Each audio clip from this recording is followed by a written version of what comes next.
Hey, it's BK on the air here, just to let you know that this is a podcast rebroadcast of my live radio show that you can hear Saturdays 10 a.m. till noon Eastern on 100.3 FM and AM 1450 WBHF. You can stream it at WBHFradio.org or download the free Tunein app for all of your mobile devices. So let's get started. Let me just push this button here and...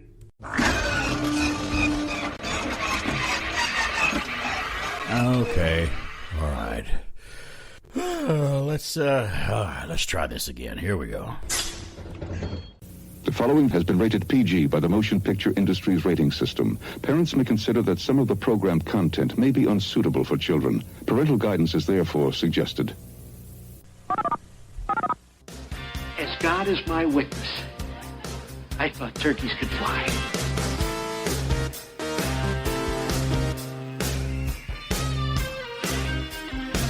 Well, hey there, hi there, ho there. It's me, it's BK on the air. I'm so happy to be here today. I got a lot to look out out the window here at the studio. I got a lot to look at outside. There's a barbecues and brews going on in downtown Cartersville today. That's when a lot of people come together with food and drink, with food trucks and wonderful food and drink. Down the way here, we've got Eddie Bruce at Rockin' Shop, local guy that partners with us here on WBHF. It's a vinyl record day today at Vinyl Record Stores. Independent record store which day. Which is awesome, which I think is great. That's right up our nostalgic alley. Hey, I'm up your alley. Up your alley, buddy. Hey, whoa, we got using the whole fist doc. That's right. Hey, you've got it, mister. We have something going on at the Pettit Preserve today. Got first inaugural Earth Day. How's anybody? I mean, you could literally come to downtown Cartersville here in beautiful Northwest Georgia, where our broadcast central at WBHF is today, and have like dozens and dozens of things to do and never run out of things to do, and so busy and fun today. Don't you think so? Are you going out to have barbecue when you get off the air today in this thing? Wait a minute. You barbecue and beer, and you think I'm not going out there? I know, it's rhetorical. I just thought I'd ask. It's a rhetorical question. Hey, wait a minute. Hey, did you hear that? Listen. Wait. I heard a laugh. There was a Twitter somewhere. There was a laugh from a third microphone that sounded familiar. Could it be someone's on the third mic? Well, let's play To Tell the Truth.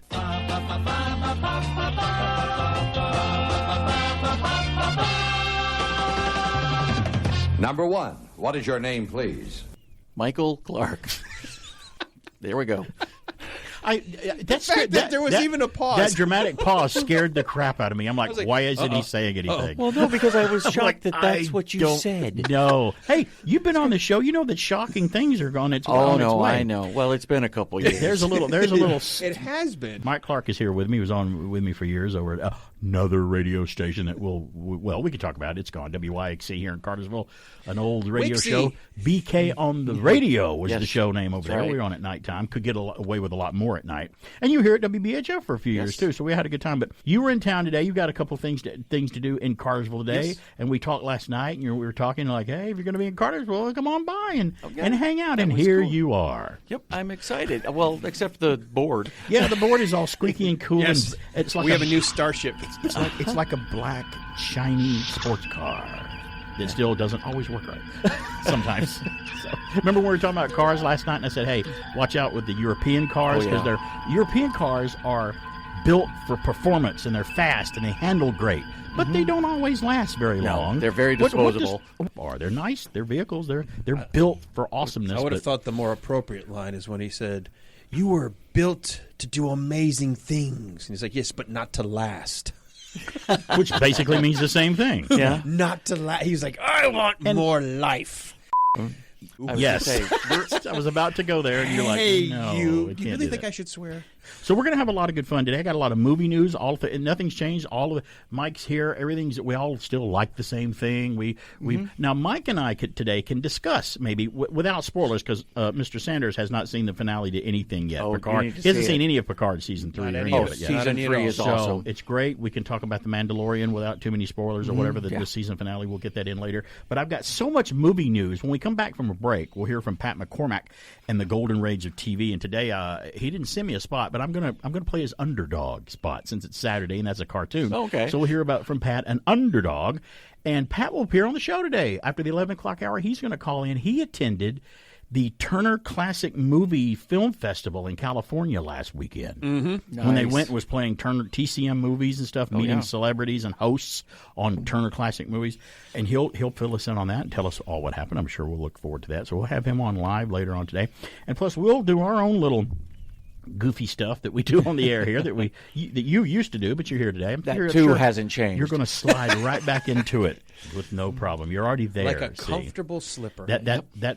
dramatic pause earlier was the only one we're going to have today. He just had a little pause. Wait a there. minute. That's Did okay. you not go back and listen to any of the previous shows? Oh, maybe it is normal for dramatic pauses. Yep. So, and Trying not yes. to overload the mic here.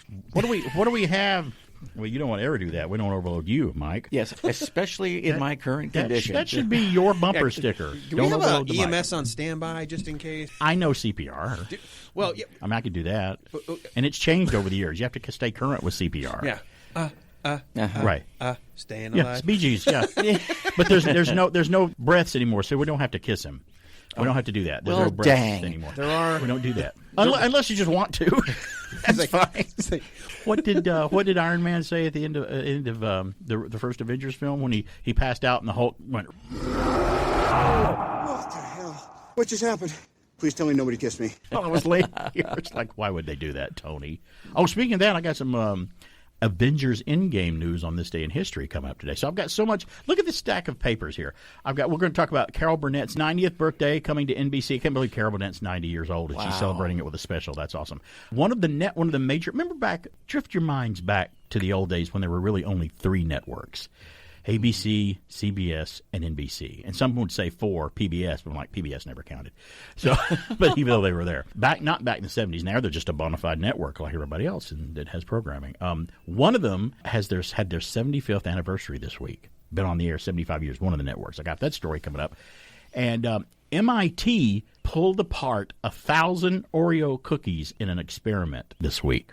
Why did they do that? Well, stay tuned, and I'll tell you why. That's We another decide story. the frosting stays on? Well, that might be it. Might be something else. See, I wish sometimes you would just act ignorant and not try to really answer it, because sometimes you get it right and you spoil everything. So you're too smart for your own go good. for logic. So I'm like, yeah, but don't do that. It's 10 till noon. It's a different show now. Exactly. Sorry. Check your brain and Hold the logic on. at the door. Hold on. Let me Don't bring it in here. Did You need to get some of those brews right now. Right. Go out and just grab one. See, they're not serving yet. They have to wait till noon. And look at this. After 25 years, Netflix has made a decision to do something, and they're not going to do it again. Yay, that I story heard this. Did you hear about that? Yes, I was And very happy. If I've got time, MeTV had a story about it's called After Bonanza Ended, Lorne Greene became interested in science fiction. I wonder what he did after that, after Bonanza. But he did it for a reason. We'll have that story. We're going to flash the audience in the news, the weird, the strange, and the bizarre. And Mike Clark is here. We're going to have a lot of good time and good fun with Mike as we stare at food and brews outside the window. It's going to be difficult. It's BK on the air.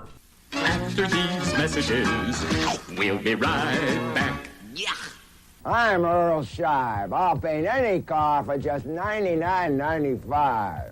This week only, you'll get polyurethane additive free. A $19.95 value absolutely free. With polyurethane, your paint job will have an extra hard glass-like finish and added durability. Your paint job will be guaranteed not to fade for 4 full years. Remember, free polyurethane this week only at Earl Shive's.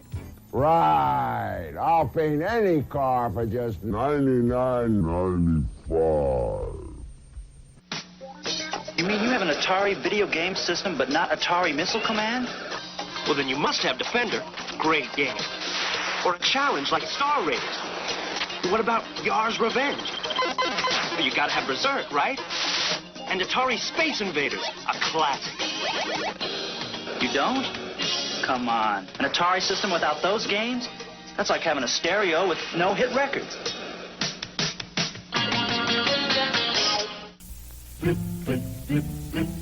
Blip is the digital game that you can take with you anywhere. With the batteries you supply, the light-emitting diode zips across the screen. You try to press the right button to send it back. An automatic readout keeps score. 2 people or only 1 can play. When you play with Blip, you get carried away. And so does Blip. Blip, the digital game from Tomy.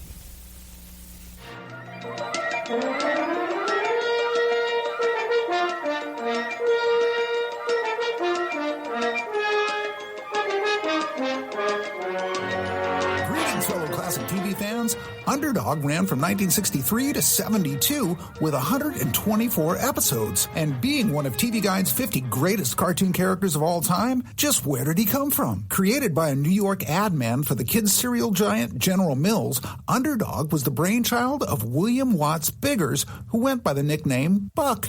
Yep, Buck Biggers. With his ad partner Chet Stover, they were vying for a specific primetime Saturday morning slot, but they had competition. Their similar adversary had firmly established itself in the cartoon world 2 years earlier. It was known as the Rocky and Bullwinkle Show. Buck claims to have said that up against this competition, we're going to be the underdogs. Well, Underdog got picked up, and the rest was cartoon history. With the successful creation of their superhero canine and the full production team of Buck Biggers, Chet Stover, Tread Covington, and Joe Harris, Total Television Productions was born. For BK on the Air, this is Pat McCormick with the Golden Rage of TV.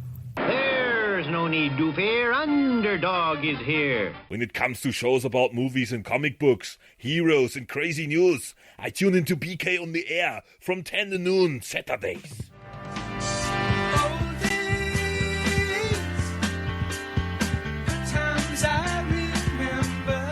Hey, we're back. It's BK on the Air here on AM 1450 and 100.3 FM WBHF. Big thanks to Pat McCormick at Underdog. I always loved Underdog. I would watch him. Another one of those. I guess it was connected with the Jay Ward, with Bullwinkle and all those cartoons and stuff.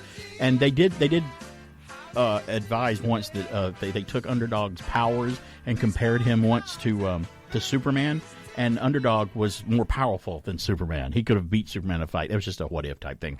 Nice. But something totally unrelated, but we do have another powerful person in the studio right here along with everyone else. We've got Eddie Bruce and a little impromptu appearance here because tell them, and everybody knows if they're keeping up with it, Eddie, what day it is today. It is Record Store Day. It is Record Store Day, and what do you happen to own and run? We own a record store. That's right, right, just a few doors down here. Yeah, the Rocky Shop has been crazy this morning. That's great, and you came on Bartow's Morning News here at WBHF this week with Alan, and I just popped my head in down there this morning when people were waiting to get in, and I'm like, and they searched me at the door. They were checking me for weapons and stuff, and I'm like, I just want to talk to Eddie. Yeah. I have my ID. Can I just go in here and ask Eddie a question?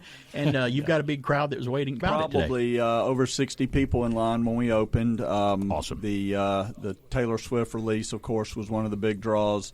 We sold out of that probably within an hour, and but we've still got quite a few records left, a lot of good releases left, but it's been a crazy morning, and the crowd, the line just kind of died here in the last few minutes, so still got plenty of records, so if you're out and about today, then come by and check out what's left. And there's a lot of groups that are releasing stuff on vinyl for today. Didn't you say there was one from The Cure that's coming out? And I'm not sure what's left, but Pearl Jam released. There's the Van Halen Live, which is the beginning of the Sammy Hagar years. They're starting to release those.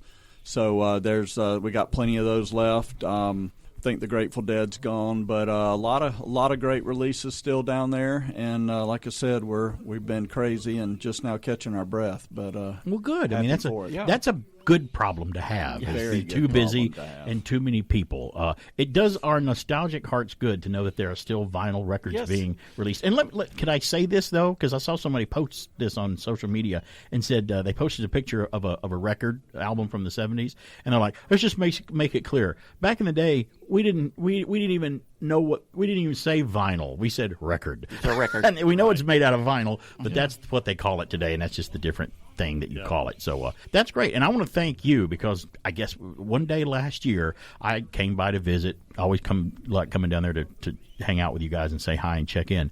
But I'd spoken to you about one of my favorite albums is Out of the Blue by Electric Light Orchestra. It was their first double record set that came out back in '77. A lot of hits off that thing. Great record. God, Mr. Blue Sky's on there. Sweet Talking Woman, Turned to Stone. They had one of their biggest albums they ever had and one of their best. And you actually found a vinyl copy of it for me and called me down there to tell me, and I'm like, "You got a record? Of course I'll take it. Where's my wallet? I'll buy it." And it was that one still had the insert in it. It still had the unpunched out, put together spaceship in it. It was completely intact, and I could not believe that.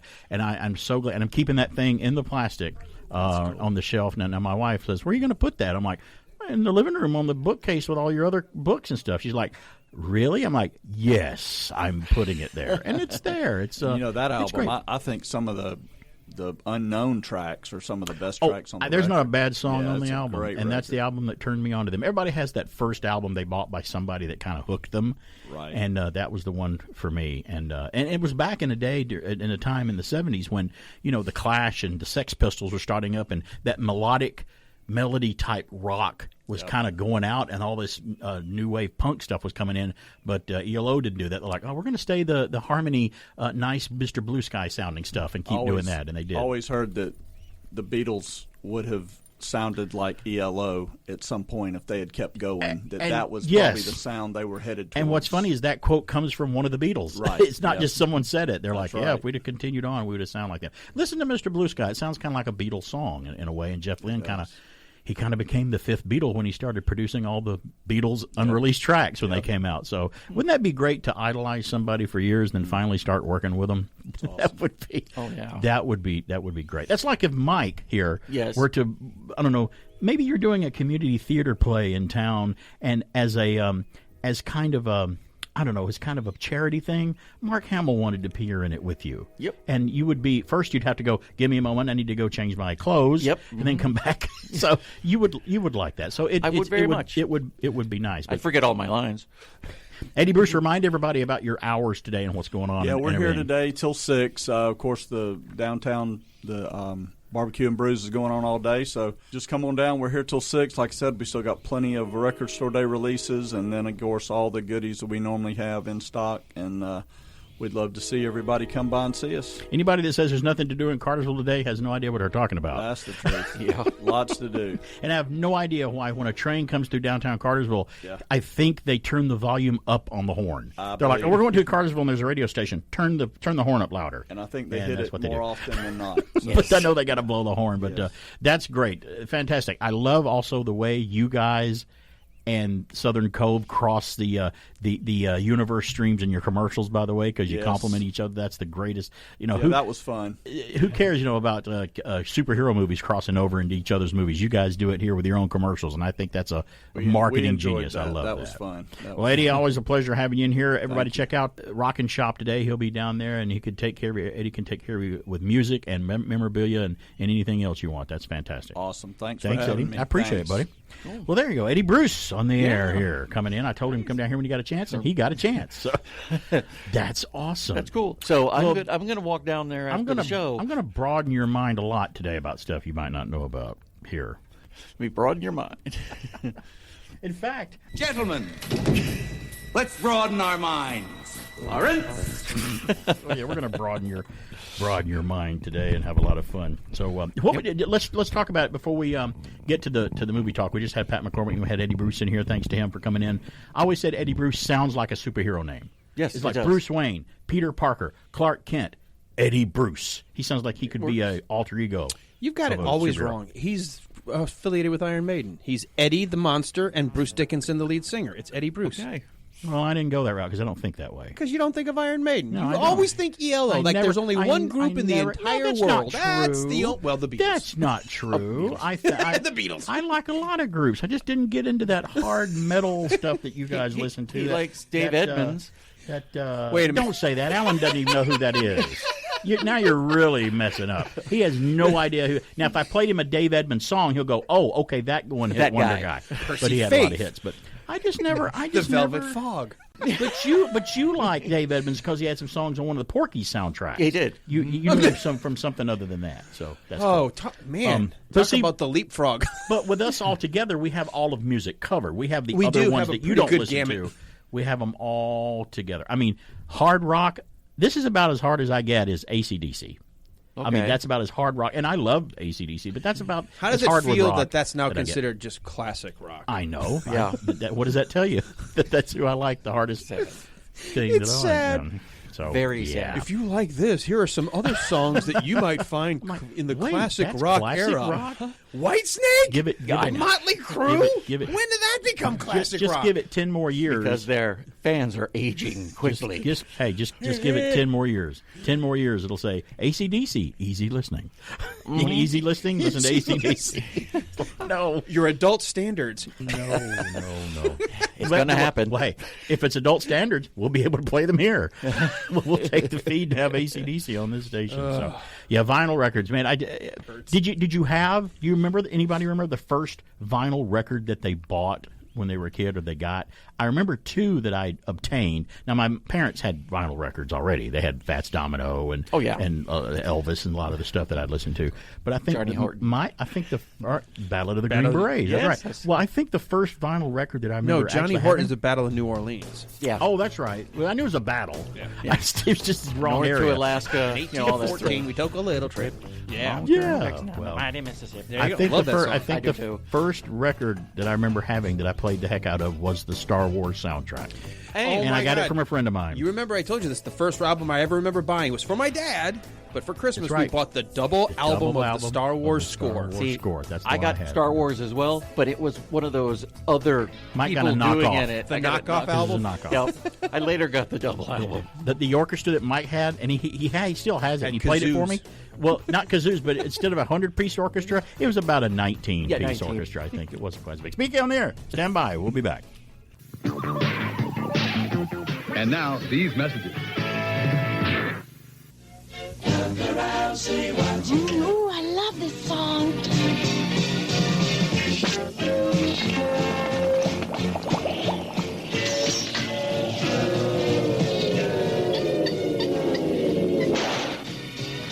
What was that? It's Out of the Blue, the ELO album. Electric Light Orchestra on Jet Records and Tapes.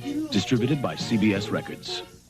It's Energized Spider-Man with Spider Sense. Battery not included. Turn the Spider Sense activator. Red Dragon appears to go into action. Attach the web climber. Flip the switch, and he climbs automatically. Energized Spider-Man. The motorized web. It pulls. It lifts. The Spider Light to climb at night. The Spider Copter sold separately with Spider Sense panel. The power pack turns on the copter. We'll have to get the Red Dragon. Energized Spider-Man with Spider Sense comes with communicator. Spider Copter sold separately from Remco.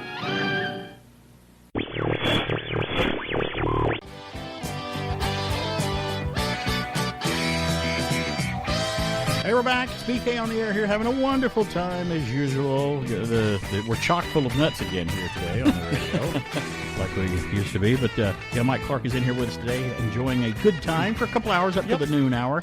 But hearing you fit right in, and your chair is your butt's molding to the chair perfectly like it used to as well. Well, not this one. But you. Right. But it's the bottom of the first hour, so if your memory serves, you know now that it's time to ask the audience of the news, the weird, the strange, and the bizarre. Okay. I have the first news. I think you have all of them. I have some of them. I had to pass them over here in a minute. From UPI, a swimmer known as Mermaid Merle took a record-breaking 30-mile swim in Florida. Okay. Why do you think they call her that? Because she was wearing a fishtail? She was wearing a monofin. Yes.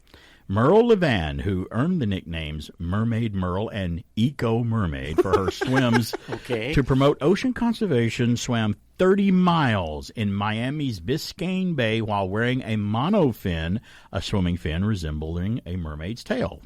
Just looks like she's a mermaid. Ask any mermaid you happen to see. Well, it doesn't really work, does it? Levan said that she collected about 20 pounds of trash from the bay during her 14-hour, 15-minute swim. That's a marathon swim. That's a long time to be out wearing there. one of those. I mean, come on. A total 35 pounds of trash were collected by Levan and her support team. Started out 14 hours, started out 20 pounds, then it wound up being 35 pounds of trash were collected. The swimmer broke the Guinness World Record for farthest swim with a monofin, which she previously set at 26.22 miles in 2022. That's so cool. she broke her own record. That is amazing. Yeah, that's kind of cool. Just swimming with scuba gear in a tank. I don't know that I'd be able to go that far, even with help. Yeah. You couldn't drag me behind a boat in an inner tube that far without me probably passing Some refugees coming up from Cuba said, that's the hottest looking manatee I've ever seen. And they're like, I think we'll put on some monofins and swim. Yeah, and make it to Florida. Yeah, that's right. All right, I've got the next news. Flash away. It's the UPI here. We go to a group of 101 skydivers over the age of 60 gathered in California to create formations in midair and break 2 different world records. Another record breaking. This is the name of the group. This is a really original group. The name of the group is the Skydivers Over 60 Group. Wow. Okay, good. Think of Good the name for of our them. group. Are you guys comprised of people under or over 60? Some of us in the room are only 3 short years away from being able to join that group. Some are not. You didn't have to say I that. did had to go there today. Okay, the Skydivers And Over some are 60 not. group. Right, and some are not. Just one. I'm not even halfway they'll there. get there. You'll catch up. I know. Eric, you listening? You will. The Skydivers Over 60 group, which organized the attempt at Skydive Paris, said the 101 jumpers successfully formed a snowflake formation on their 4th attempt. Cool. The previous record was set by a group of 75 skydivers over the age of 60 in Illinois back in 2018. The California group previously attempted the record in 2022, but members were unable to perfect the formation before poor weather scuttled further attempts. They broke a second record the next day when 95 skydivers completed a sequential formation, which involved the participants changing their formation in the middle of the free fall. They beat a previous record of 57.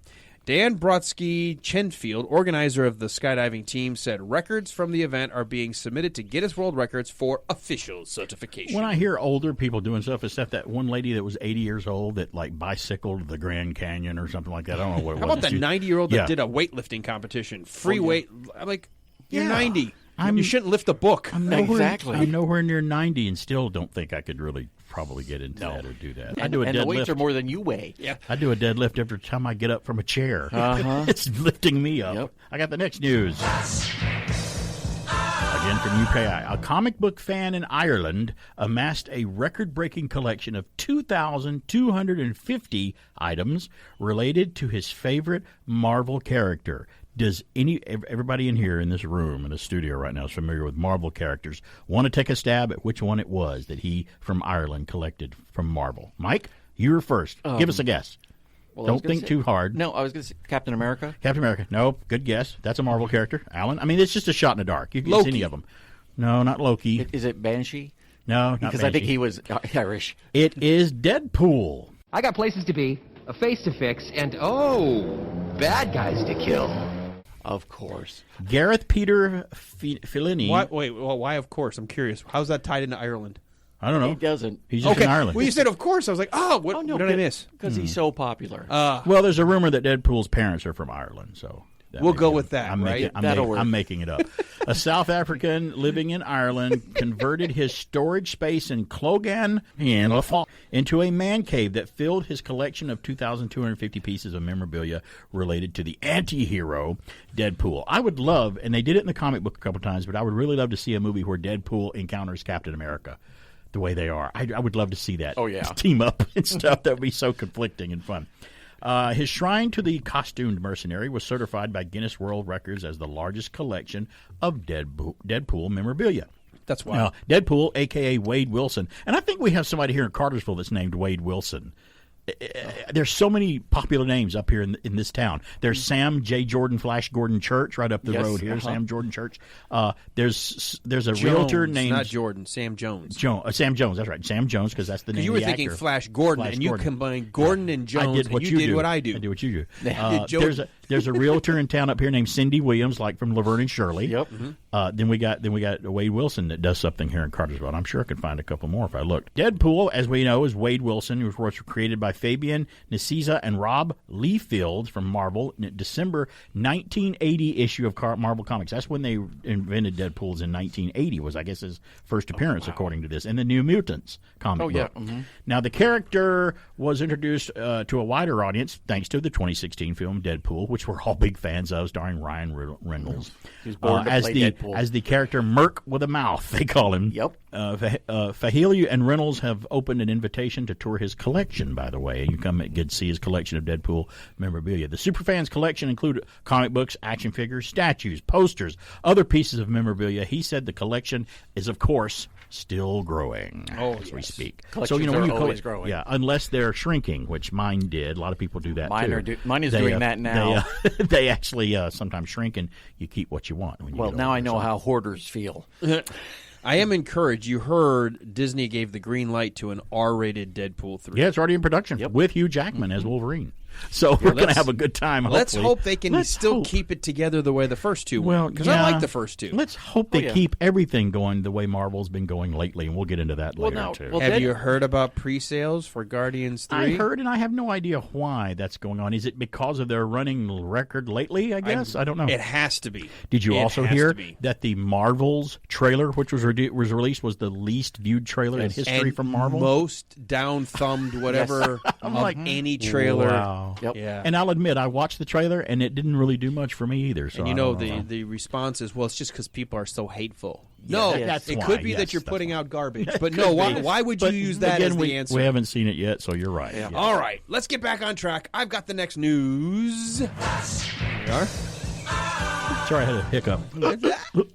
UPI again. An Australian bodybuilder broke a Guinness World Record when he completed a staggering 3,182 push-ups in 1 hour. You know, I've heard that's not that special. I've heard people do more than that. What was the big deal? Is there more to that?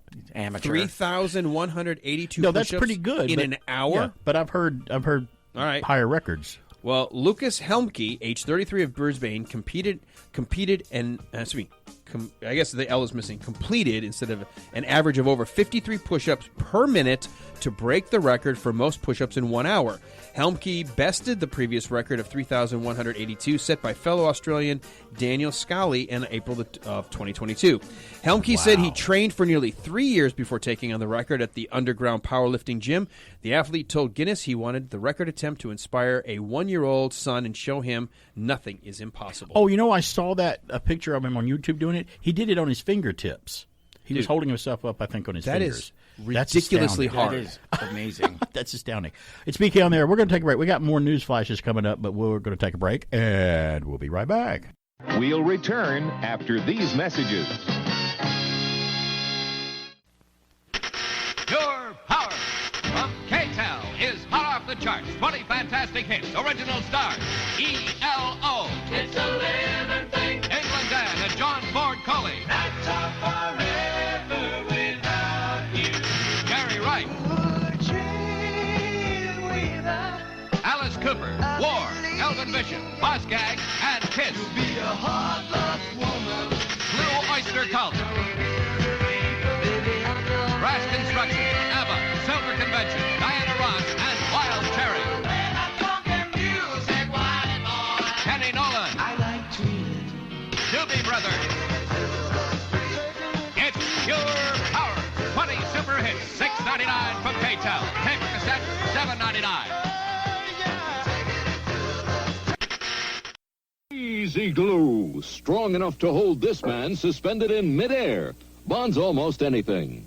A plastic knob, a plastic plug, a rubber boot, a metal brooch, a fishing rod, a cycle grip, model planes and model trains, a doorknob screw, a flashlight case, the broken trim on any car. And Crazy Glue also comes in a no-drip, no-clog pen. The country's gone crazy. Crazy Glue in tube or pen. Crazy Glue. At Kmart, Woolworth, Ben Franklin, and Apex Drug. We now return to our program.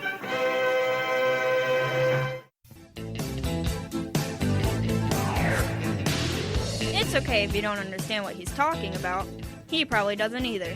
It's BK on the air on AM 1450, FM 100.3, and online using the Tunein radio app.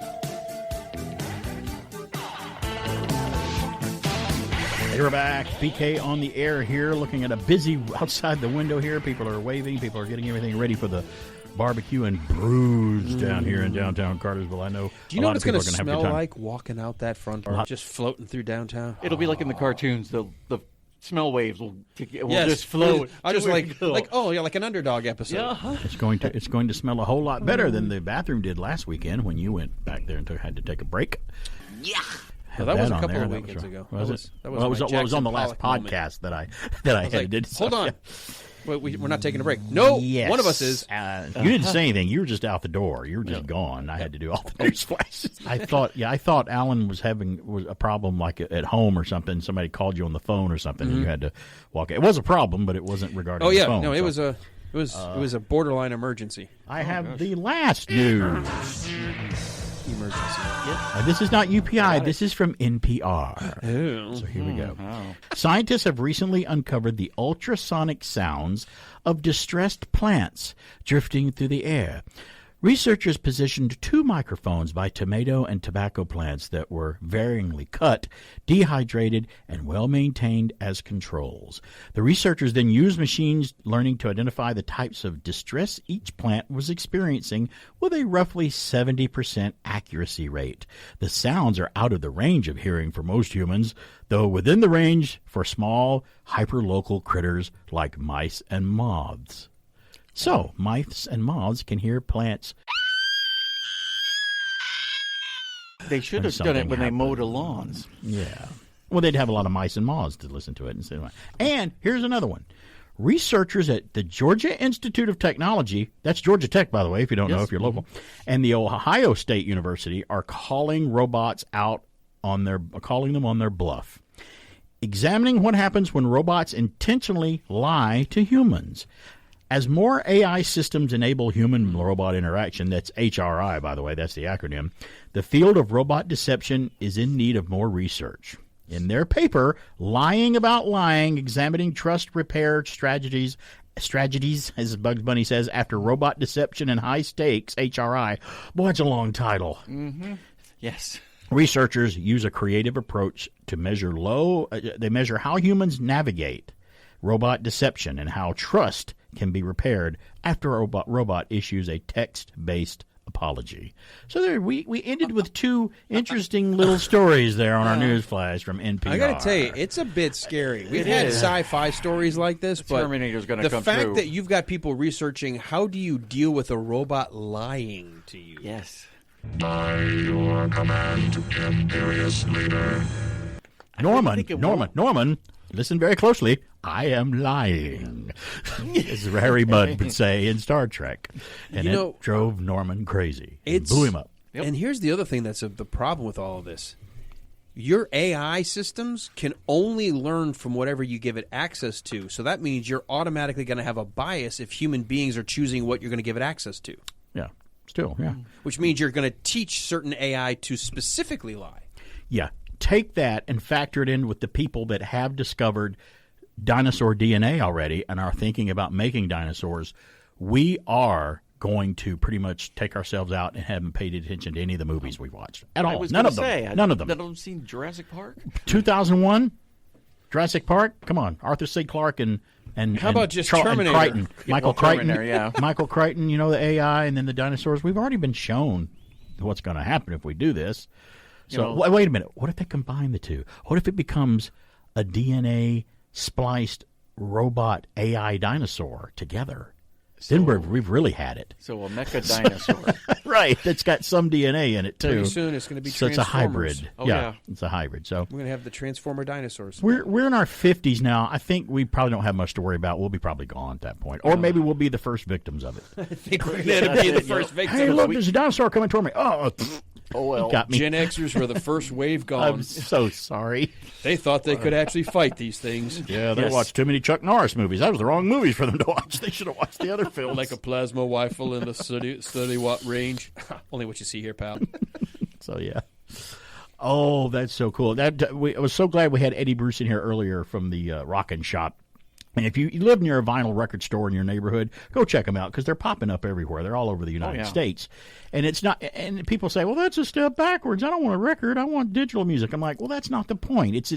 We're acknowledging records and vinyl and stuff." And to this day, I still think that having a vinyl record or music like that, number one, you could instantly get to the track you wanted or whatever, and it's just kind of fun as a throwback. I think. I don't think there's anything wrong with it. You could do that on a CD, as opposed to what, digital? Yeah, I mean, Alexa, play this song, and it just jumps. But to I it? don't have to say, Alexa. I don't have to talk about it. I don't have to talk to it. I don't have to talk to an AI that's going to take me over eventually and listen to what's going on. I've just decided to submit. Do I have time to do this? I can. 770-386-1450 is our number. Let's go to the phones. Hey, it's BK on there. Hello. This is exactly why I'm going to live off the grid. Live off the grill? What do you mean live off the grill? I'm leaving. Y'all not going to see me no more because of the robots.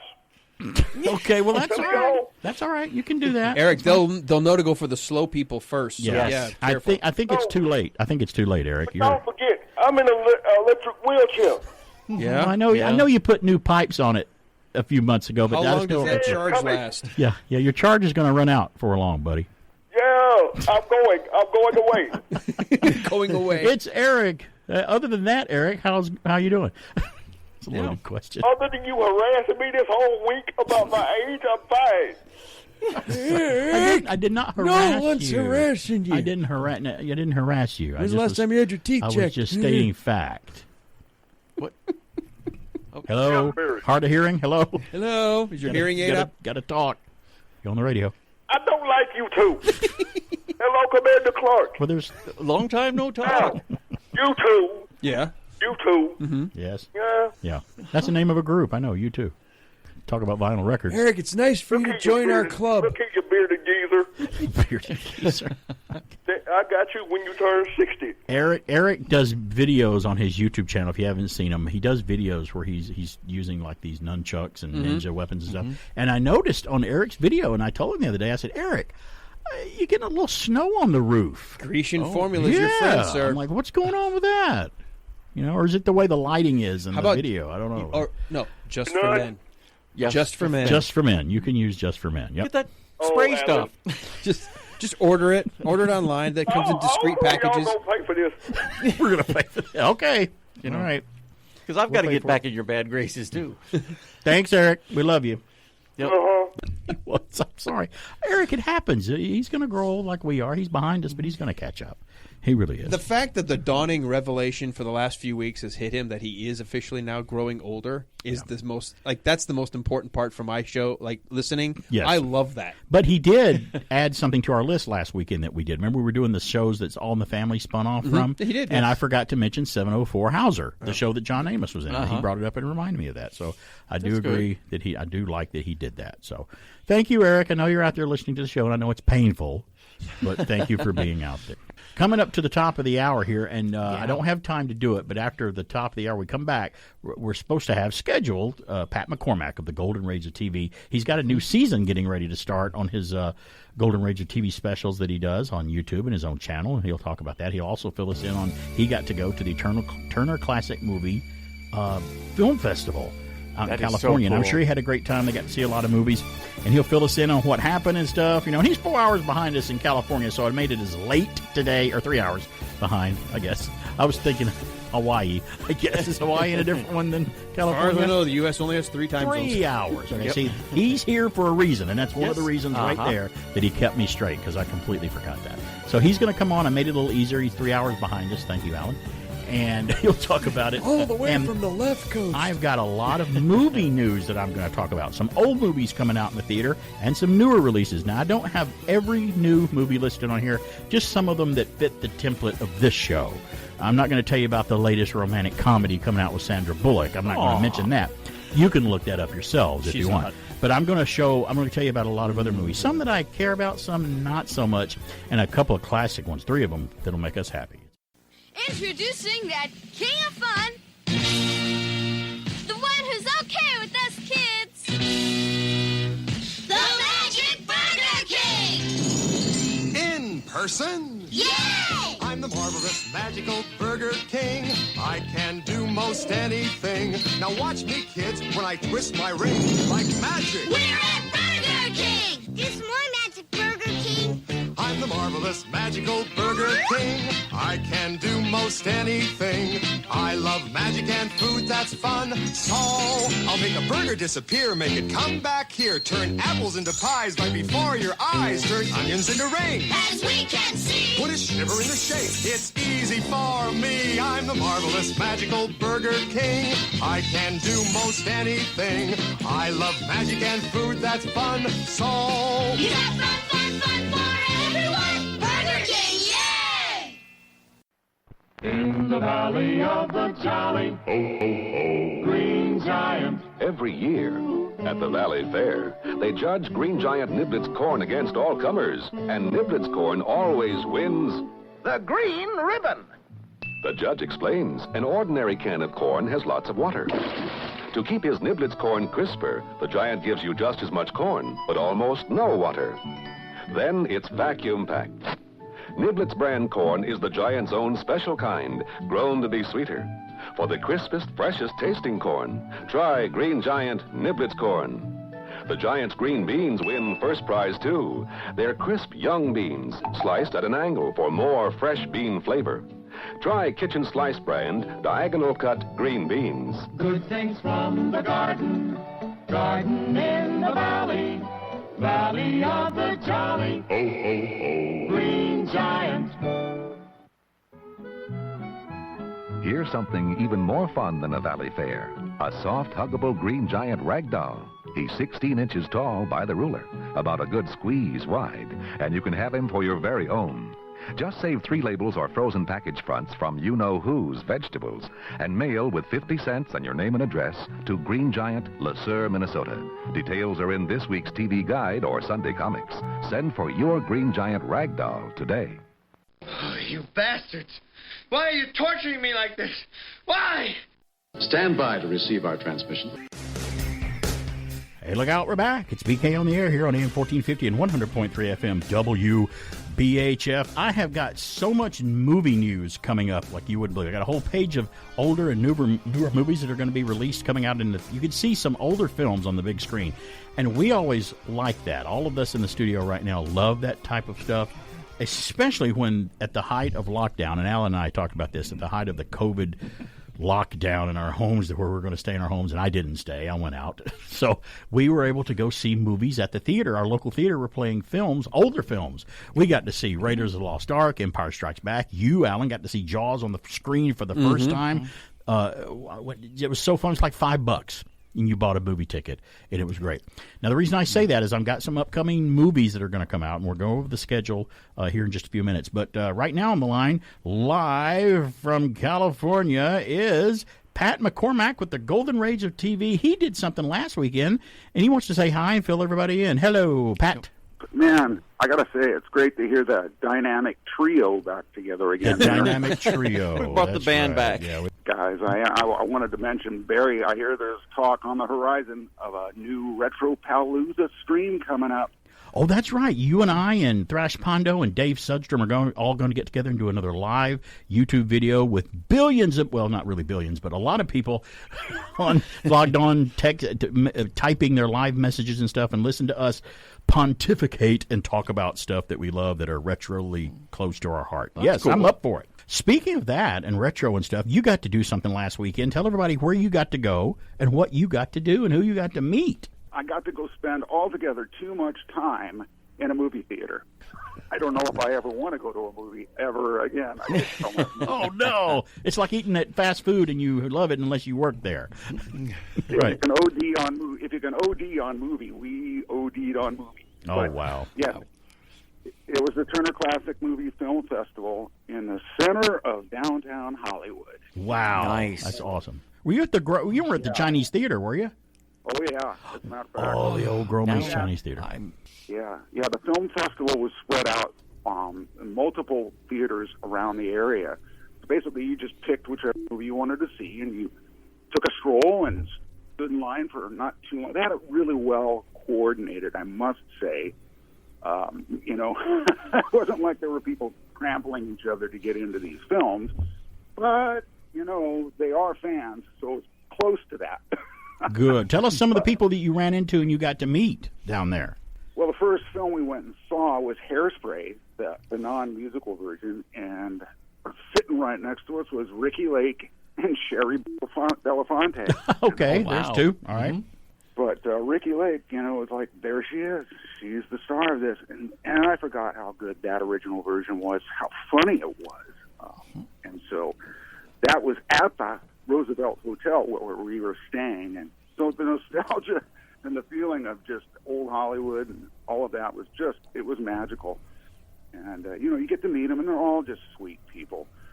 I tell you, one of the things that was a high point for me was as I'm strolling across Hollywood Boulevard with my wife, I look ahead, and there is Ben Mankiewicz making his way across the street. Oh, Mr. Host of TCM himself, yeah. Oh, his history is immense.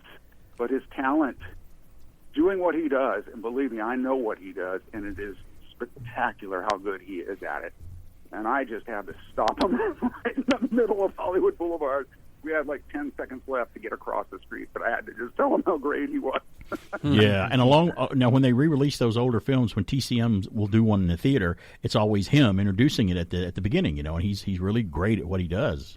Well, what was great was before each showing, they had not only stars from the films, but directors and producers, and I mean, just some of the names besides Ricky Lake. We saw Anne Margaret introduced Bye Bye Birdie. George Clooney was there to introduce Ocean 11. Richard Dreyfuss and Candy Clark for American Graffiti. Edward James Olmos and Lou Diamond Phillips for Stand and Deliver. Wow. I mean, nice. And that just scratches the surface. The director of The Exorcist, William Friedkin. Oh, wow. Really, yeah, legendary guy, yeah. I was so tempted to just jump out of my seat and scream, "You ruined 4 years of my childhood." Or spin your head around. That would have been nice if you did that and threw up on him. That would have been good. My wife would have feed me with her popcorn if I did do that, but I'll tell you that. I think everybody would have cheered. Wow, yeah. The Exorcist. Talk about a horror film that my mom was completely just speechless about when she came home from seeing it when I was a kid. She's like, suffice to say, kids, you are never going to watch this movie in your entire life. I'm like, Mom, when I get older. No, you're never going to watch it. I'm going to see that you don't see it. Well, seeing it on the big screen in the Chinese theater of 2,500 seats, it was very different. Yes.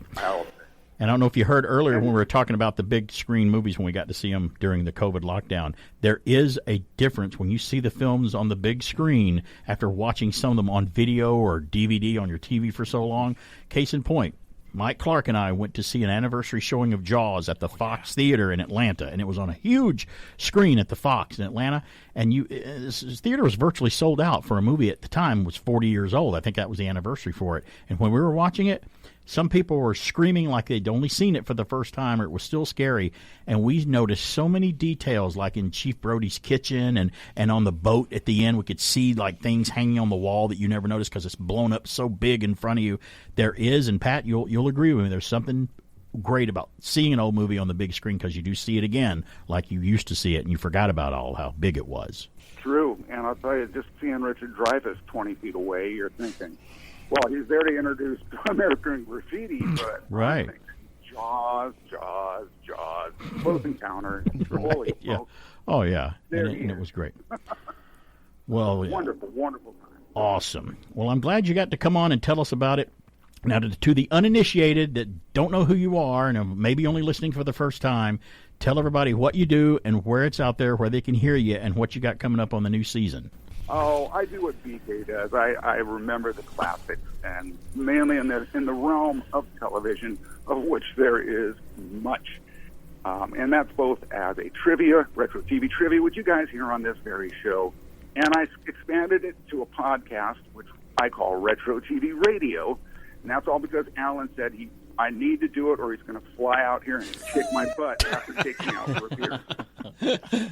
Well, I got to fly out there and have a beer with you anyway. But I have one last. I know we got out of time. Were you able to line up any guests for the next season as a result of being at that festival? There's a good question. You know, it's funny. I'm in the process. I do have one solidified. Julie, Happy Trails. Oh my gosh, Roy Rogers' granddaughter has a new book out, and she will be coming on with me next week. And I'm excited to talk to her about her grandpa and grandma.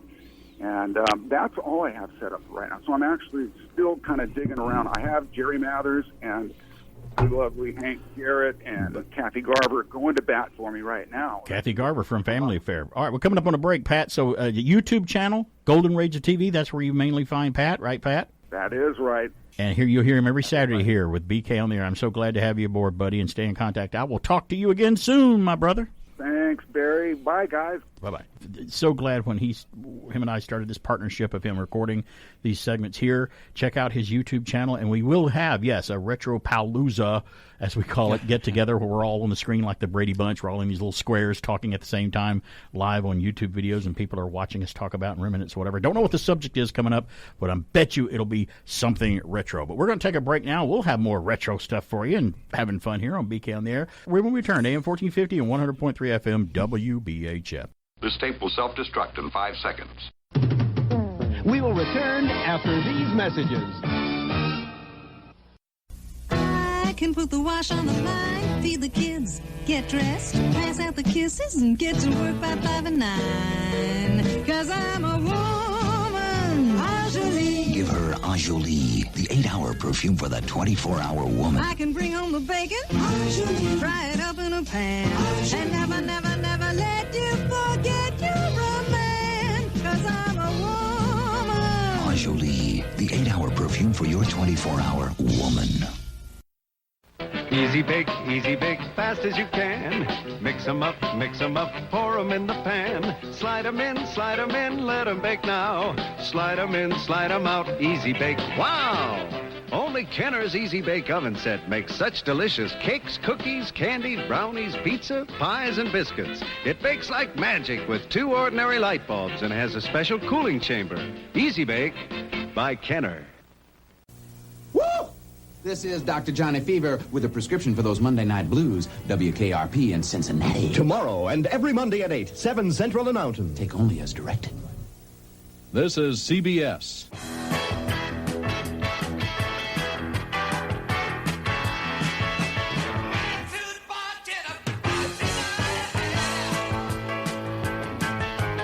Hey, we're back. It's BK on the Air. That was a short break. Kind of took me by surprise. We had Pat McCormack on. Thanks for coming on. You hear him every Saturday here with BK on the Air.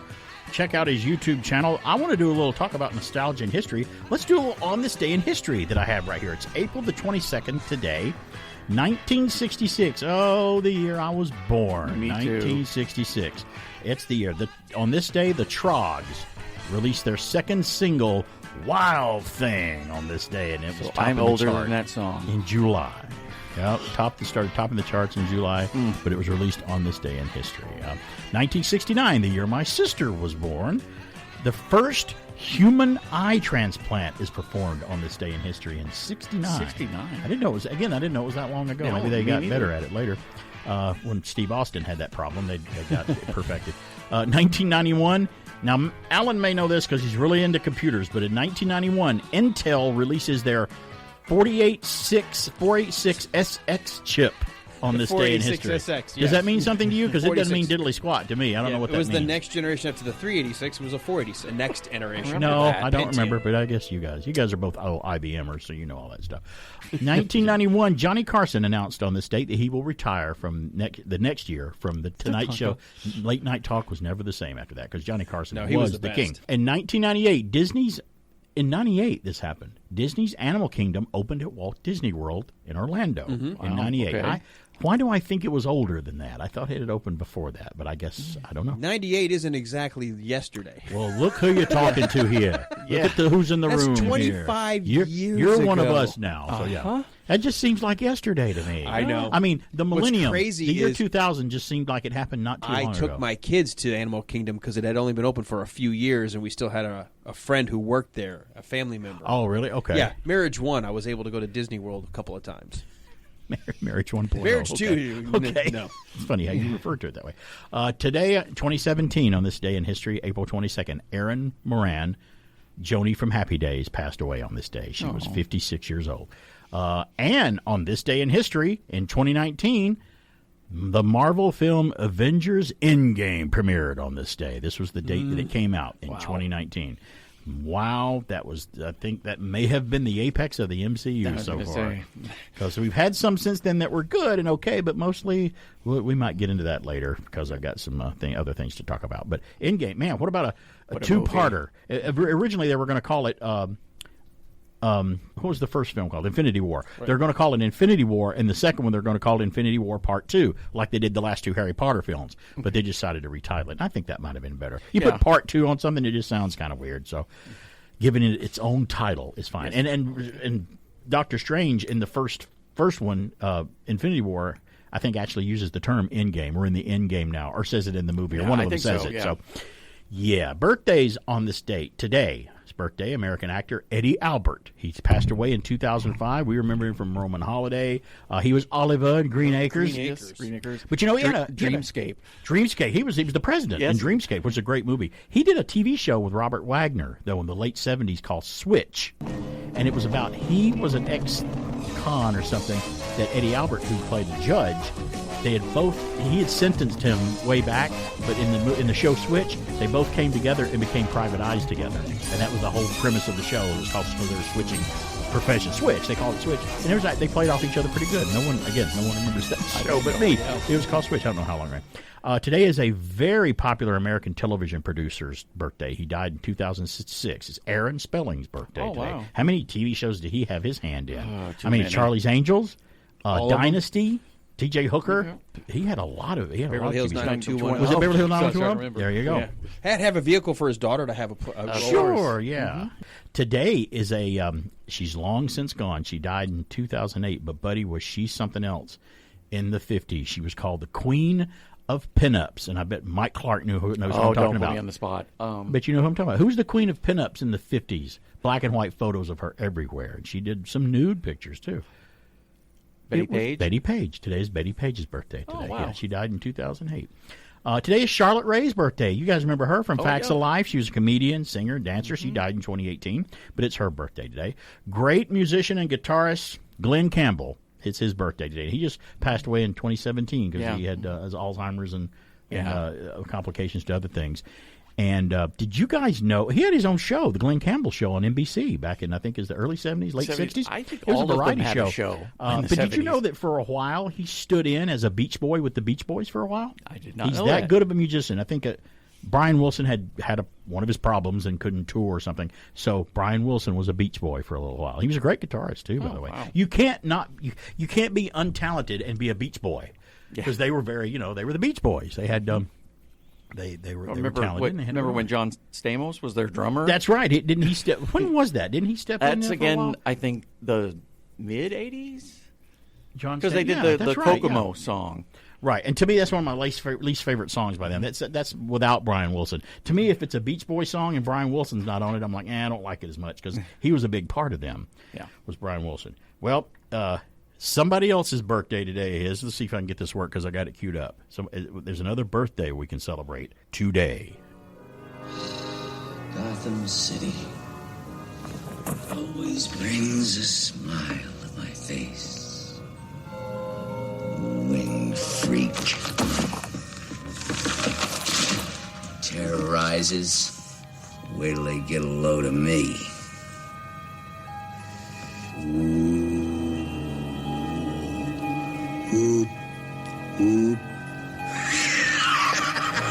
Another great laugh from a villain from a comic book movie. That's Jack Nicholson as the Joker in Batman.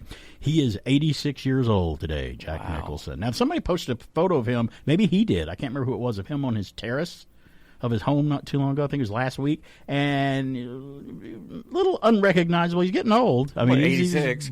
He's getting on up there. So if you didn't look at it really close, you're like, who is that? Oh, it's Jack Nicholson. I can tell. Because recently, Gene Hackman, who's been retired from acting for a long time, and I think he's in his 90s now, someone posted a picture of him. He lives out in the Las Vegas area somewhere now. Mm-hmm. And just goes into town and gets coffee and so walks around. No one seems to bother him. But someone snapped a photo of him the other day, and I'm like, yeah, he's looking like really. And everybody gets old. That's the thing. But you wouldn't know maybe it was Gene Hackman unless you really looked at close and examined it. But yeah, that's the way it is. Today is another British rock guitarist and vocalist's birthday. Peter Frampton's birthday is today. Talk about a popular live album that came out in the 70s. Peter Frampton Comes Alive. I wasn't the biggest fan of Peter Frampton. He's okay, but when I hear those songs, I like when I hear the album version of those songs where there's no cheering crowd. The songs sound better. They just sound a little different than those live versions. And today, from The Last Starfighter, it's Catherine Mary Stewart's birthday today. And you're wearing? Is that why you're wearing a T-shirt? Or is that just an accident? Yeah, that's okay. Good, you wore it on purpose. I wore the Mike Clark t-shirt. has a Last Starfighter T-shirt on today, which is great. Which is what a great movie that screams for a sequel. That was a fantastic movie from the '80s that flopped, but it was a great movie, and I loved it. Alan, did you see The Last Starfighter? Did you ever see it? Yeah. It's the same effects guys that did Tron, that did the effects for it, or whatever. Space. I thought it was a great movie. How long has it been since you've seen it, though?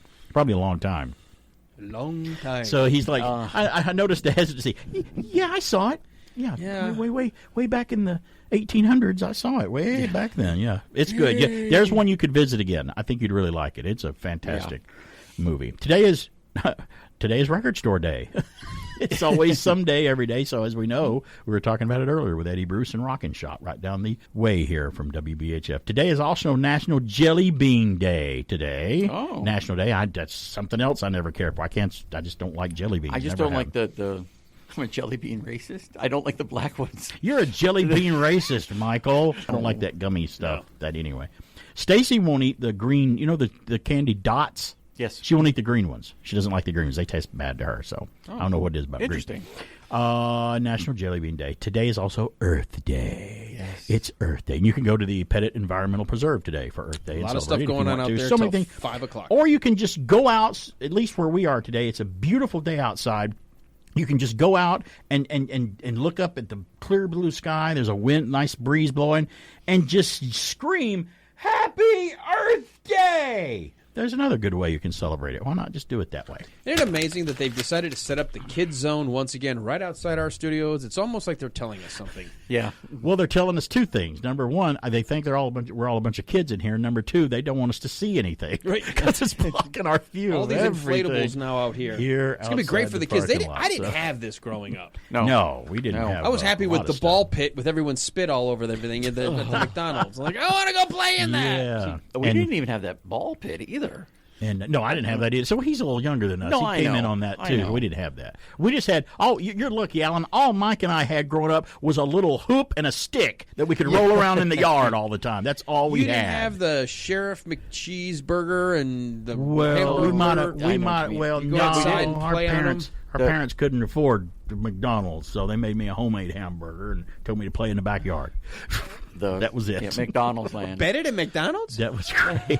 No, Eddie Murphy. It's not. Okay. Yeah, so we got that going bell on. pepper hanging out of it. Bell Don't pepper look like burger. no McDonald's. You and your bell pepper burger. Terrible. So that was great.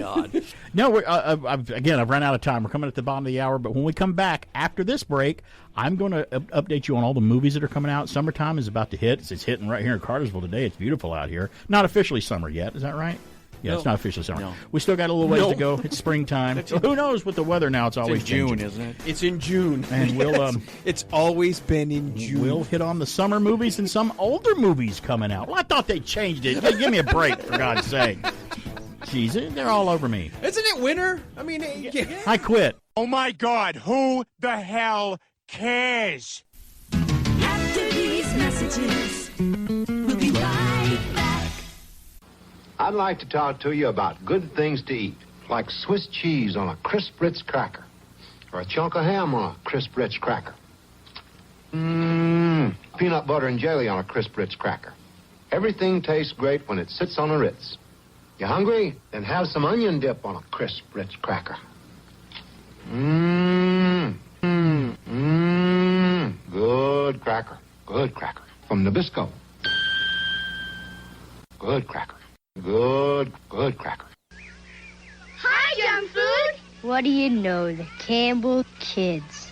We're gonna play football. Wanna play? I'm too pooped. You don't eat the right things. If you want to feel good, you gotta eat good food. Yeah, like delicious Campbell soup. And Campbell soup tastes like the cat's meow. Don't say cat. That makes it madder than a junk food dog. I love my Campbell soup is good food. Indy, over here. Indiana Jones, at your service, Toad. Ah! Indiana Jones and other action figures new from Raiders of the Lost Ark collection, each sold separately. Watch him, Cairo, swordsman. Yeah, watch my swing. Yikes! Ugh. All downhill from here, swordsman. You'll be sorry, Jones. Tricked you again, Toad. Indiana Jones Tote and Cairo Swordsman action figures, each sold separately from Raiders of the Lost Ark collection, new from Kenner. Indiana Jones is back with more of the action, more of the suspense, and more of the excitement that made it the greatest adventure film of all time. Raiders of the Lost Ark. It'll always be fun. Trust me. Raiders of the Lost Ark. Rated PG. Starts Friday, Avco Center Cinema, Westwood, and a theater or drive-in near you. So get out there and see it. It's Raiders of the Lost Ark. The reason I say that and the reason I play that is because there's a lot of movies coming out. BK on the air. A lot of movies coming out because it's the summertime and we got old movies and new movies, and I got a list of a lot of them, not all of them. And also when I tell you what National Day it is, I know some people they'll send me a message and go, but you didn't say that it was National Scratch Your Back Day today. And I'm like, well, I don't tell all of them. I can't go through every one of them. Some of them that I think are interesting, but if you can always check it on this day in history or National Day or whatever, it's a website that we use. Look it up and they'll be out there. I can't go through every one of them, just the ones that I think that we can make fun of and talk about, and it will be fun on the air. Raiders of the Lost Ark, nice trailer there. Back when trailers were narrated, and I loved it when they did that. With the old way of doing trailers is a lost art. Yes, it is. It's been gone for a long time, but I always liked it when they made trailers like that. It was fun. I printed out sort of a 2023 movie calendar of films coming out. It's kind of in chronological order, so I'll do it. Here we go. Return of the Jedi. We talked a lot about it. Alan and I did last Saturday about Return of the Jedi for its 40th anniversary. Is being released April 28th. Now, if you're listening to this show right now, for us, that's just next Friday coming up. We'll be able to see it starting April 28th. I was under the misconception that it was only going to be April 28th, but it's going to be playing from April 28th through May the 4th. Oh, wow. So there you go. Star Wars Day. Yep, Star Wars Day. So I don't know check your local listings for what theater it's in, but I have tickets for April 28th. Mike Clark was supposed to get his. Did you get yours yet? What are you still waiting for there, buddy? Not. Waiting for an invitation? Well, you gave me an invitation. Yeah, that's what I'm saying. What are you waiting on? You keep waiting, and you're not going to be able to sit by me. Oh, wait, maybe that's why he's waiting. He doesn't want that reserved seat. I keep looking. The seat's still not sold. Still not sold. It's still by him. Still by him. I don't. Update website. So update. That's awesome. So you're going to be able to see Episode 6, Star Wars: Return of the Jedi, for its 40th anniversary. Yep. And you just heard it. Raiders of the Lost Ark, Sunday, April the 30th, and Wednesday, May the 3rd. It's going to be released in the theaters. Well, I guess on the for the upcoming Dial of Destiny, Indiana Jones movie coming out, they're bringing Raiders. I didn't know that. I told you they're this. reminding us about why we probably will hate them. Well, I hope that's not what they're doing. I really hope that's not what they're doing. Maybe when the movie used to be good? Maybe they're just reminding us how much better it is than the third one. Fourth one, sorry. Fourth one, maybe, yeah. Exactly. See, I even forgot there's a fourth one. I can't even say that there's a fourth one. I understand. And how about this? On April the 23rd, Alan, and we talked about this earlier, Sunday, April the 23rd, and Wednesday, April 26th, that's tomorrow, Blazing Saddles is going to be in the theaters. Well, I can't believe they're going to play that in the theater. People are going to have oxygen. See, there's what I've never seen in the theater. I would love to see it. The real version of Blazing Saddles in the theater, rated R. It is rated R, right? Yeah, it was rated R. I think. Yes. Okay, making sure. Well, I forgot because movies change rating over the years. You know what? I actually, now that I say that, I may have to look. It may have been PG. Yeah, I have to look and see because they've changed the ratings. They allowed the N-word on broadcast network television when they made the debut because they were like, well, that's not a big deal in the 70s. Then all of a sudden and as we know, Alan means the N-word is Never Neverland. That's what we're talking about. Right. So that's Blazing used Saddles. a lot in Blazing Did you Saddles. know sometimes movie ratings change? When Star Trek the Motion Picture was released in the theater, it was rated G when it came out. It has since been changed to PG. And I was looking and trying to delve into why they did that, and it's because of the death in the transporter room of the people beaming up in their screams.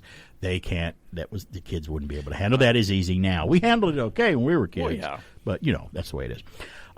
May the 5th, right after May the 4th. I guess that's Revenge of the 5th, right? Mm-hmm. Guardians of the Galaxy Volume 3, May the 5th is coming out. Let's cross our fingers that Marvel is.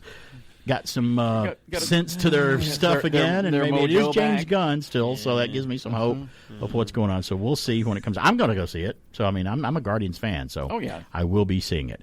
Here's a movie that I may not see in the theater. I actually may wait and stream this one. The Flash, June the 10th from DC Comics. I can't believe they're releasing that. Because I'm not interested. The guy that plays the Flash, Ezra Miller, he's kind of a jerk and arrested on some charges and stuff. Just a lot of bad more press. than just being a jerk. Yeah. Well, I put it cleanly. Let's just say he's not got the best character of all time, and you can say that maybe about a lot of stars. But this is something I may vote with my wallet. I may not decide to go see that. I'll see it streaming eventually, probably. And there really is only one reason I'm going to see the Flash, whether I watch it or not, and that reason is Michael Keaton as Batman.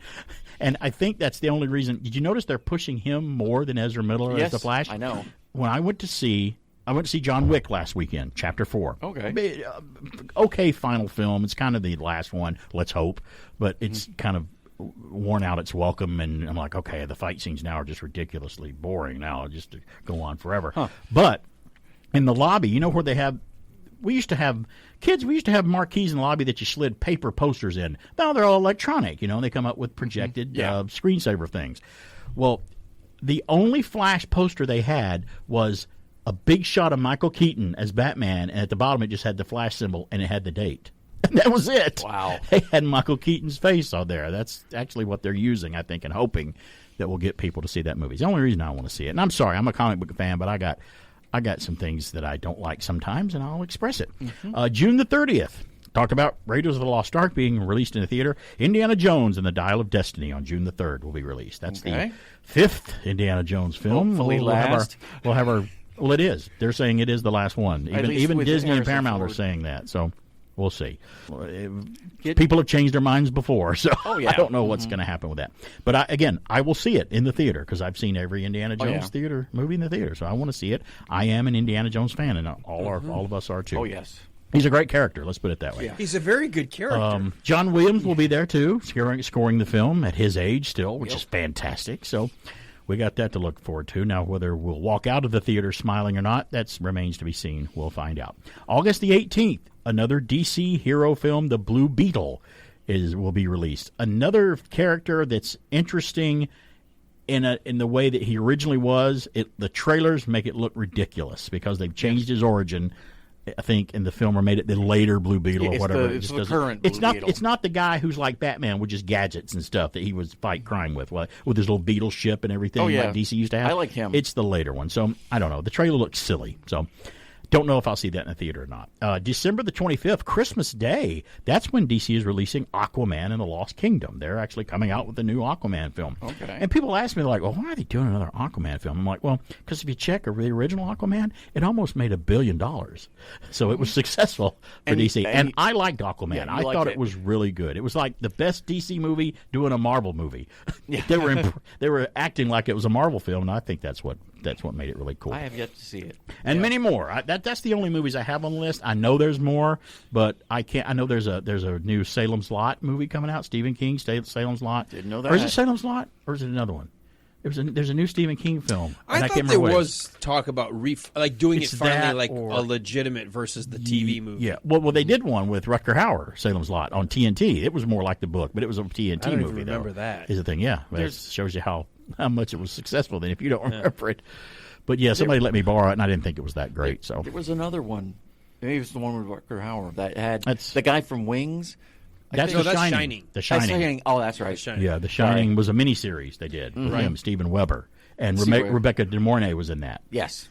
And it was closer to the book of The Shining, but again, it was in the shadow of the Kubrick movie, and I was always comparing it to that. I couldn't enjoy it. So, all right, now that makes me mad. I should look up at the break what Stephen King movie they're working on. I think it's Salem's Lot that they're working on.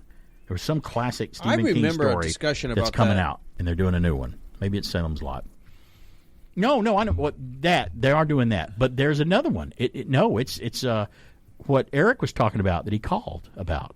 And I'm sorry, not Eric, but Pat McCormack was talking about The Exorcist. The Exorcist is being remade. That's what it is. This year, The Exorcist is coming out. Why? Later this year. They're doing a new version. That's a good question. I could say why on a lot of them. Why? Why are they doing that? Because they can make it better, I guess. Why would you do that? Because you can make it better? Did they not learn from Poltergeist? Right. Do you know when that little thing pops up on social media where you have to click, they give you two choices, and you click heart for this one or like for that one? Yep. And they put one up the other day of Ghostbusters, and it had the Ghostbusters cast, then it had the female Ghostbusters movie. Which one do you like better? I'm like, do I need to even answer this? Yeah. How many? And I'm like, no, the other one can't have votes. It had votes. It wasn't winning, obviously. Right. How? In your wildest... What? Interjection. That's right. For emotion. Darn. This blows. Oh, yeah, I can't believe that. Now, there's some things that are better. Everybody's like, you don't like any remakes of anything? I'm like, yeah. I thought the 1999 Mummy was better than the original Boris Karloff film. Very much I so. do love the classic old movies, but the 99 film with Brandon Fraser and Rachel Weisz, that's one of the best adventure mummy films. It's up there with Raiders. It could be a Raiders movie. Imagine Indiana Jones and the Tomb of the Mummy. I used to think that when Mummy 1 and 2 together. Oh, Right. yeah. I like the third one as well. It's Third not one was as okay. good. It wasn't as good, but it was still a good romp It of is. an adventure. It's got a great score. We're going to take I a love the break. It's soundtrack. BK on the air. We'll talk more about movies and stuff. And I got a story about Carol Burnett and her 90th birthday and a TV special and a lot of other things coming up here, including a hot rod car you might want to get, but you might not can afford it. It's BK on the air.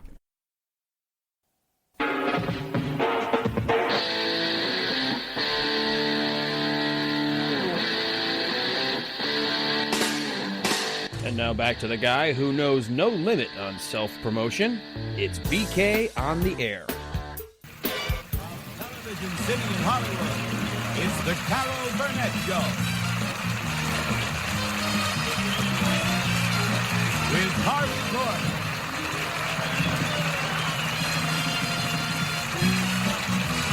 Vicki Lawrence.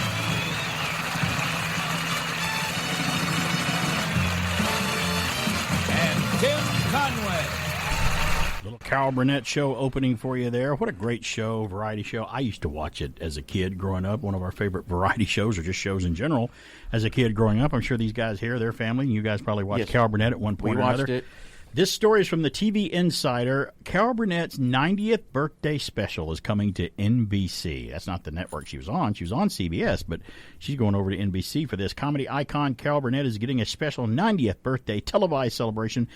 It's called Carol Burnett, 90 Years of Laughter Plus Love. Will be a career retrospective airing on her 90th birthday, Wednesday. That's April the 26th. At 8 p.m. 7 Central. The 2-hour special will gather Burnett's closest friends, colleagues, and admirers for a night of unforgettable musical performances and personal tributes. I guarantee you we'll have a couple for Harvey Korman and Tim Conway. Oh, I hope more than likely. They better. Filmed at Axelon Hollywood in Los Angeles, Carol Burnett special will feature musical performances from Bernadette Peters, Billy Porter, Jane Lynch, Katy Perry, Kristen Chenoweth, and more. Out of all those people, I think who Bernadette Peters is, and I've heard of Katy Perry, so that just tells you where I'm coming from. Bernadette Peters was always hanging out with Carol Burnett in the 70s growing up. She was a big Broadway singer and actress, and still is, from what I understand. They're all focusing on different aspects of Burnett's long life and career, from her Broadway debut, her long life and career, and her birthday debut in Once Upon a Mattress is the Broadway show that she started her career on. I saw like a TV version of that, and it was a very interesting thing to watch as a kid. It was Broadway. I didn't quite get it, but it was I couldn't look away. Her early performances too on the Gary Moore Show, her hit films. She was, if you remember, she was in The Four Seasons with Alan Alda. She was in a wedding movie, Pete and Tilly.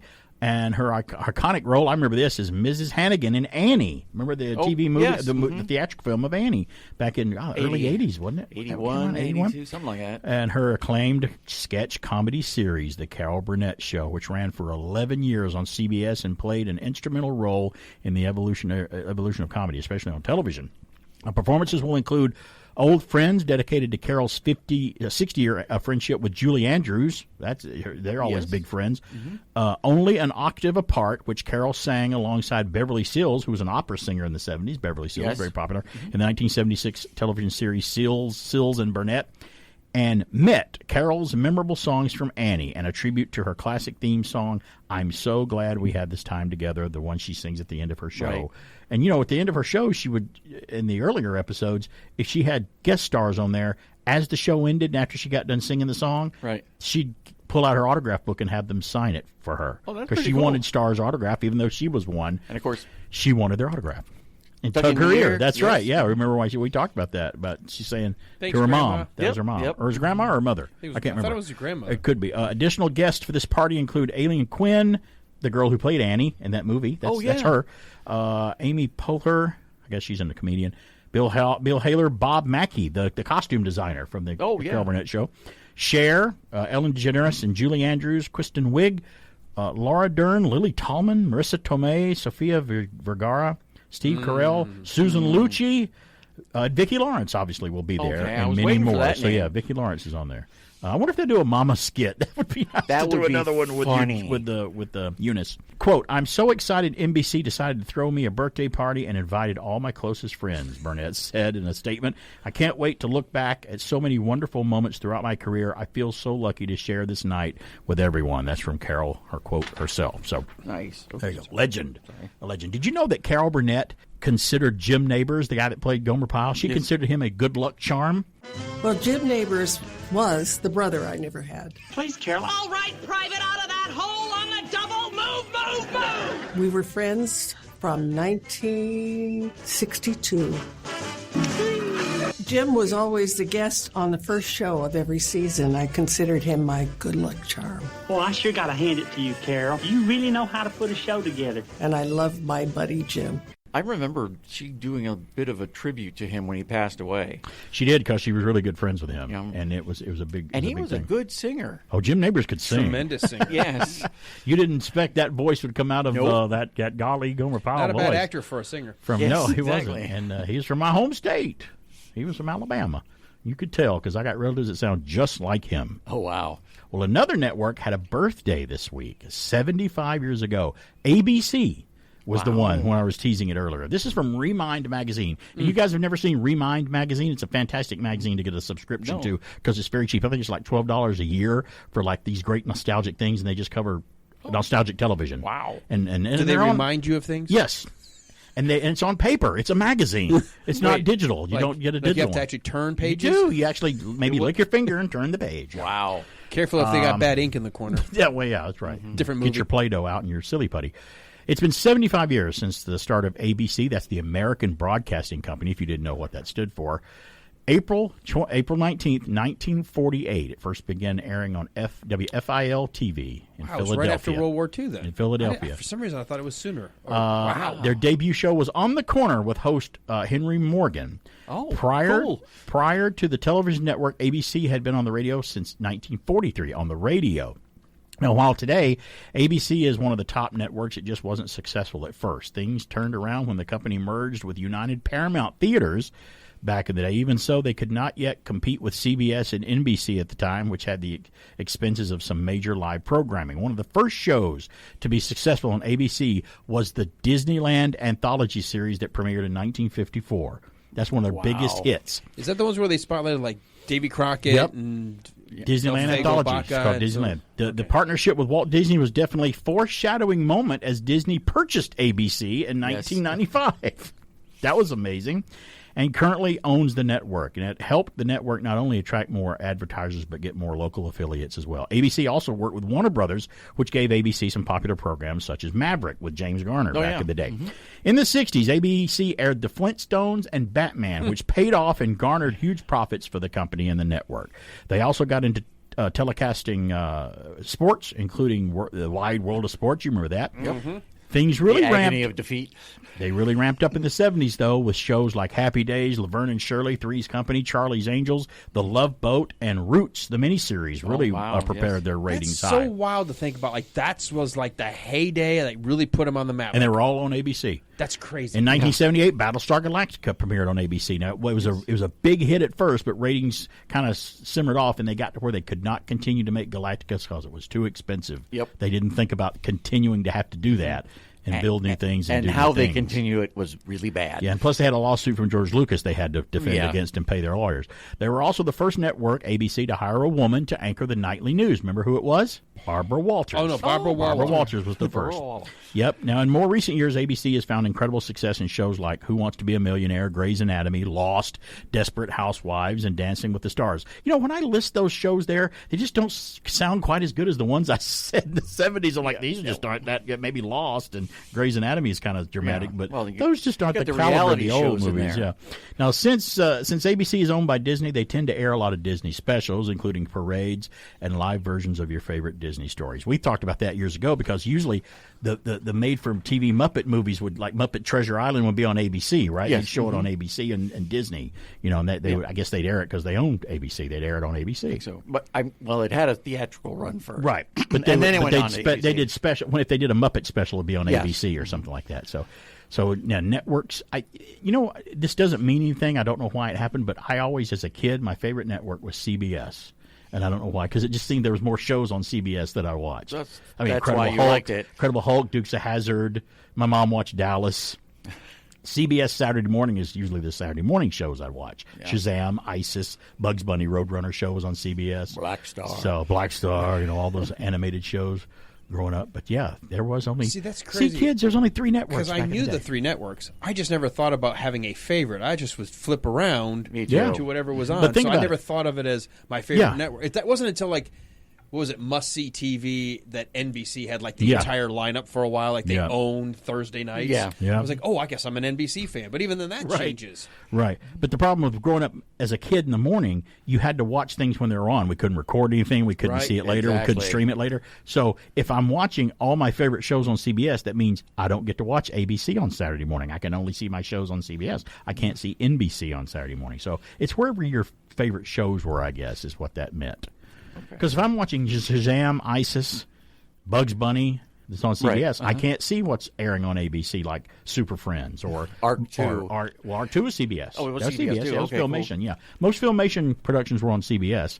I know that The New Adventures of Flash Gordon was on NBC. That was Filmation, but that was on NBC. But it was on later, so I could see it. Mm-hmm. And we all know what happened when American Bandstand came on. That meant we left to go out to play outside. Yeah. We were done with Saturday morning. That or the Soul Train, either one. If I'm listening to live people dance or watching live, I'm done. I'm good. Time to go outside and play. We usually hear the opening of the show, then we leave. Yeah, the cartoon's over. Time to go outside. Well, I was going to say, I would watch Fat Albert and Cosby Kids. Which is Filmation on CBS. Yes, which... That was the end of Saturday morning. That was the last show. Well, hey, Mike, thanks for coming in and checking in. I hope you had a good time today. Yeah, great to see you again. Nice to hear you again. It's BK on there. We're going to take maybe a week break, and we'll come back next Saturday if they let me back in the studio. But you can hear the BK Escape podcast on YouTube and other places out there. It's BK on the air. Just search for me. We fill the world.